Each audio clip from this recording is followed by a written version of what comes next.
পারলে আমার একটা কর্মীকে অ্যারেস্ট কর।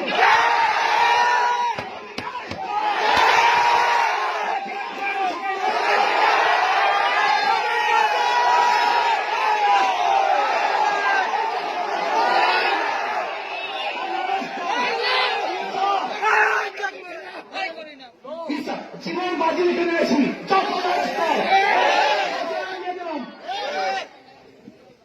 কি পেয়েছ কি? বাংলাদেশ এটা আমার ভূমি, এটা আমার এলাকা। মিথ্যা মামলা দিবা, তোমাদের অস্ত্র আছে, তোমাদের প্রশাসন আছে, আর যা ইচ্ছা তাই করবা। আমার গণতন্ত্র অধিকার, আমার সংবিধান আমাকে নির্বাচনের অধিকার দিয়েছে, আমার সংবিধান আমাকে ভোট দেওয়ার অধিকার দিয়েছে, আমার সংবিধান নিরাপত্তা নির্বাচনের গ্যারান্টি দিয়েছে।